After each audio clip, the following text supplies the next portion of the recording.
Assemblée nationale ñeneen ku ne wax. et puis xanaa suñu déggee Yaya mu ne 2017. 2018 2019 2020 ba 2021. mais nga war a mën a jël ay dispositions ak li ngay wax yépp ci milliards yi ngay dugal dans le secteur de la santé.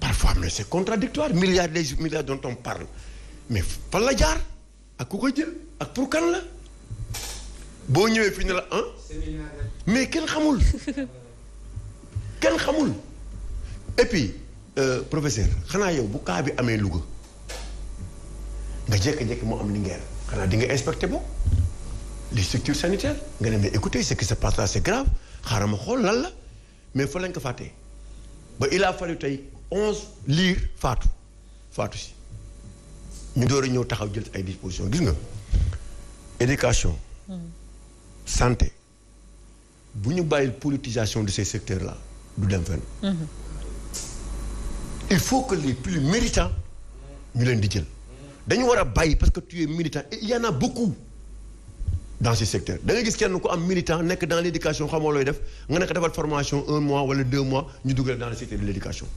demain aussi dans le secteur de la santé c' est la même chose da ngay gis ñu xamante ni da ngay xam ne ñii amuñu benn niveau moo tax sànni si tant que professeur bi nga wax la responsabilité le niveau des enfants c' est ça.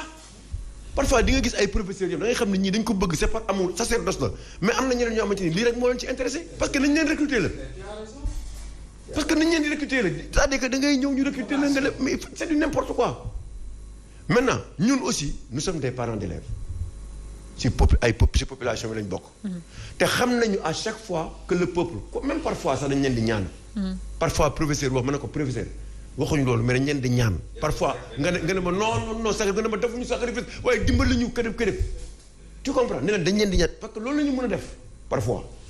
dañ leen di ñaan pour que vraiment ngeen delluwaat ci école mais man dama bëgg yéen ngeen xam ne c'est pas avec le pouvoir c'est avec nous les populations et le peuple. parfois bu ñu defee benn boo leen waxtaanee ak état ngeen am ay revendications ngeen d'accord sur des points.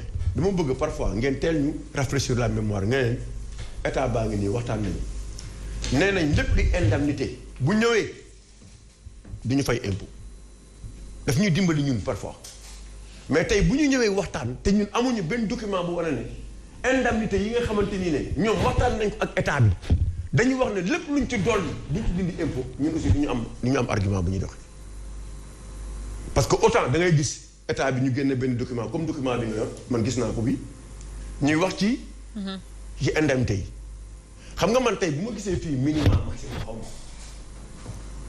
ma damay dégg ñu naan minimum mais lan mooy minimum maximum parce que en 2000 bu ñu bindee fii ne 2022 minimum pour inspecteur adjoint 61 520 ñu waxaat minimum 98 000 il faut que monsieur le secrétaire général nga expliqué moom ma xam. waaw 2000 non fii quoi dama gis fii 2022 ñu ne augmentation minimum de salaire. fii maximum la. waaw fii maximum. je peux expliquer un tout. waaw kay waaw je explique un tout. waaw kay waaw. d'abord dama bëgg a apporter benn précision. rapidement ñun nous sommes des structures. xam nga ñun mënuñu jël sénégalais bu ne di ko expliquer. mais le Sénégal tey jii bi ñuy def. taskati xabaar yi Sen TV gis nañu rôle bu muy joué seeni ndaw toogoon nañu foofu.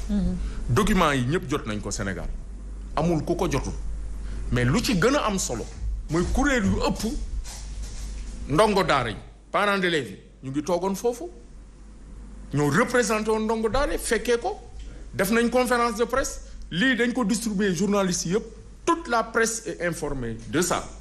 maintenant bu ñu la ne minimum mooy lu gën a tuuti par exemple boo jëlee PS professeur d'enseignement secondaire dañu ne augmentation de salaire minimum mooy lu gën a tuuti 146 000 francs maximum 217 000 francs mais lu ñu gis mooy am na ñoo xam ne 60 000 sax amuñu ko mais lu ci gën a grave mooy boo jëlee ñu ñuy wax chargé de cours xam nga mooy lan mooy instituteur boo xam ne day nekk ci école élémentaire yi mais comme dafa am déficit prof de maths espagnol ñu jël ko indi ko. mais kooku en 2007 bu ñuy signé ak le président Ablaye Wade dañu amoon lu ñu waxoon l'indemnité documentaire compensatoire de surcharge horaire moo daan lan état bi dafa ne lii naa leen ko jox waaye dañuy yokk waxtu yi ngeen di jàngale professeur boo xam ne dafa am bac def ñeenti at. wala ko am bac def juróom-benni at. da nga doon jàngale fukki ak waxtu ak juróom-ñett. ci semaine bi. dañ lay yokkal ba nga dem ñaar fukki waxtu ak benn mooy 21 heures. professeur boo xam ne da nga am bac def ñaari at di jàngale ñaar fukki waxtu ak ñaar dañ lay yokkal nga def ñaar fukki waxtu ak juróom léegi ñooñu dañu amoon indemnité 60 000 mais mois bi pour te dire que tappale lañ def dañ ko rocci dugal leen prime scolaire mais loolu c'est extrêmement grave ñaareel bi mooy dañu bëgg a jaxase xelu sénégalais ne leen mbiru impôt la du dëgg bu dee am na ay citoyens yuy fay impôt Sénégal ay modèle exemple demal uti ko ci jàngalekat xam nga lu tax parce que ñun impôt ñun jëluñu fay ku ñuy fay suñu salaire moo ñuy dagg impôt à la source koo xam ne moo lay jox ñaar fukki junni ba pare dina dagg ñaari junni kooku mënoo ko rëcc ñun defuñu ñu exonération am na ñu am exonération Sénégal am na ñu am bonus fiscal am na ñu dul fay impôt ñun bokkuñu ci loolu mbir mi du mbiru impôt mbiru gor la parce que dañu ne la parole t'engages et tu t'engages c'est-à-dire que ñoom lu ñu wax nii ci lii lu ñu wax nii ñi ko seede xam nga bu doon ñun dañu wax rek ne cundum lu kilifa di naan cundum mais dañoo wax ba pare des voix autorisées comme la COSYDEP ak coalition EPT nekkoon fa toogoon ba 4 heures du matin jël def conférence de presse ne syndicat yi lu ñu wax loolooy dëgg. jox leen dëgg. dañu ne après imposition yi gis nga chiffres yi ñuy wax nii. nguur gi sax jëloon na defe naa ministre bi waxoon na expression gerte.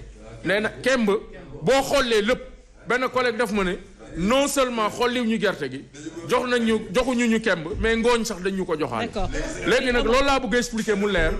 waaw Omar Faye. oui voilà Omar foofu laay daanelee may ma daaneel. dëgg ñuy wax. waaw may ma daaneel. ne yéen. c'est-à-dire li ñu leen di yokkal. li ñu leen di yokkal quoi c'est-à-dire après salaire pas salaire brut mais après salaire net. dañ enseignants yi li ñu leen wax ne dañ leen koy yokkal. c'est-à-dire que si seen prime yi. si seen indemnité yi. de logement ak dañ leen loolu dañ ko war a dajale. boole ko si seen salaire net ñu fay leen ko kenn wul si génne impôt. non moo tax ma ne. bàyyi ma préciser. ma préciser rapidement rek.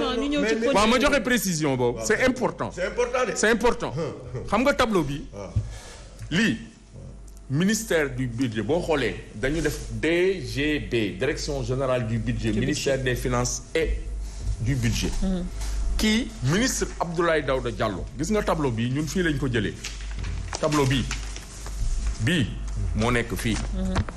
parce que ci biir négociation yi tableau bi dafa doon évoluer bi ñu demee ñoom ñu ne ñu seede ya ngi may dégg tey bésu àjjuma la bés bu am barke la guddi la ñu ne dégg nañ ma xam nañ ko ñun àdduna jaraluñu ñuy wax lu dul dëgg te maa ngi koy wax parce que ñoom kenn mësuñu jox tàngal mësuñu jox bon d'essence mësuñu jox 1000 francs mais dama ne lii tableau bi dañu ne yokk guñ leen yokkal parce que ñun waxuñu woon ñu yokkal ñu dañu ne comme def nañu jàngat yamale amut wax ngeen ko cabinet bi confirmé ne ko na ngeen def comme Burkina Faso ngeen corriger ñàkk yamale boobu ñu ne non ñoom léegi dafa am ay propositions yu ñuy def ñu ne leen propositions yi ndax da ngeen ci génnee impôt wala génnewu leen ci impôt ministre bi ne lu ñu leen di jox nii lépp luy impôt génn na ci c'est des nets d'impôt kenn du ko imposer di d'accord léegi nag loolu ñëpp xam nañ ko dañuy ñëwee nag ba ci cëppandaw ga léegi loolu lu muy indi ci nene foofu lay daanalee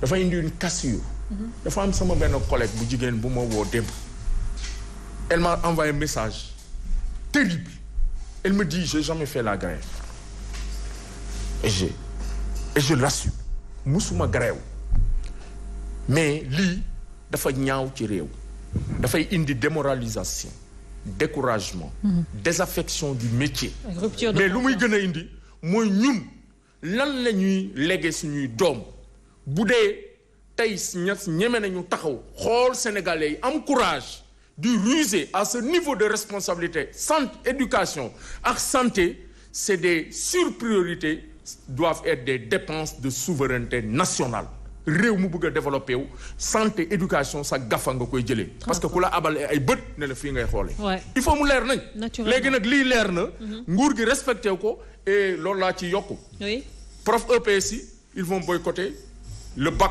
en EPS examen yi gars yi waxuñu ko ay cours ki examen jàngalekat yi teg nañ ko fële xam nga lu ñu wax fu mu ne nii nguur gi lu mu diggee ñoom na ko def bu ko deful rek qu'il